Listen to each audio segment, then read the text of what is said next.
కామారెడ్డి జిల్లాలో సమగ్ర శిక్షా ఉద్యోగుల సంఘం చేపట్టిన నిరవధిక సమ్మె 14వ రోజుకు చేరుకుంది.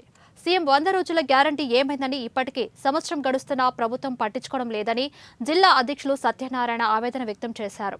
అసెంబ్లీలో ప్రతిపక్ష ఎమ్మెల్యేలు సమగ్ర శిక్షా ఉద్యోగం రెగ్యులర్ చేయాలని లేవనెత్తిన ప్రభుత్వం స్పందించడం లేదని తెలిపారు.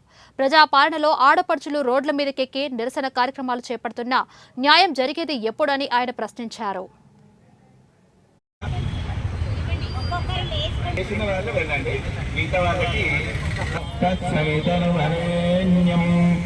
శిక్ష తెలంగాణ ఉద్యోగుల సంఘం తరఫున ఈరోజు మేము కామారెడ్డి జిల్లాలో 700 మందితోటి ఒక మహాయజ్ఞాన్ని చేయడం జరిగింది.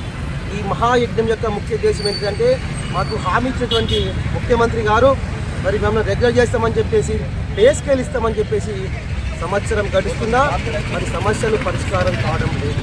కాబట్టి ఈ మహాయజ్ఞాన్ని తలపెట్టి ఈ పంచభూతాల సాక్షిగా మరి ఈరోజు కామారెడ్డి నడిబొడ్డున ఈ యజ్ఞాన్ని చేసి మా జిల్లాలో ఉన్నటువంటి అన్ని జిల్లాలకు ఈ ఆవిరి అయి వాళ్ళకి శక్తిని ఇవ్వడానికి కూడా ఈ కామారెడ్డి జిల్లా నుంచి మేము ఈ గడ్డ నుంచి మేము కూడా ఈ వేదిక ద్వారా ఈ ఉత్తరాన్ని ఈ సమాచారాన్ని ముఖ్యమంత్రి గారికి పంపడం జరుగుతుంది. అయ్యా ముఖ్యమంత్రి గారు, మేము 19,600 మందిని ఈరోజు నడి రోడ్డుకు వచ్చి బతుకమ్మల పండుగలు, వంట వార్పులు, మహాయజ్ఞ కార్యక్రమాలు విస్తృతంగా చేస్తున్నాం.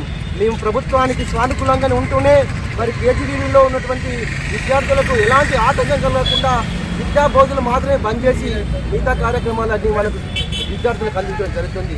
మా సహనం, మా ఓపిక, ఇప్పటికే ఎంఆర్సీలు తాళాలు వేయడం జరిగింది, కవిత సెంటర్లు బంద్ చేయడం జరిగింది. విద్యా బోధన దాదాపుగా రాష్ట్రంలో 1,25,000 మందికి ఈరోజు విద్య అందడం లేదు. రానున్న రోజుల్లో లక్షలాది మందికి మధ్యాహ్న భోజనము అందదు. ఎందుకంటే వాళ్ళ బిల్లు చేసేది మేమే కాబట్టి ఆ బిల్లులన్నీ ఆగిపోతున్నాయి. మరి డిపో నుంచి ఈ పీటీఐ దాకా ఈ పీటీఐలు చేసే కళావృత్తి కానీ, కళా విద్య కానీ, వ్యాపార విద్య కానీ అన్నీ కనుమరుగైపోయినాయి. ప్రత్యేక అవసరాల పిల్లలకు కూడా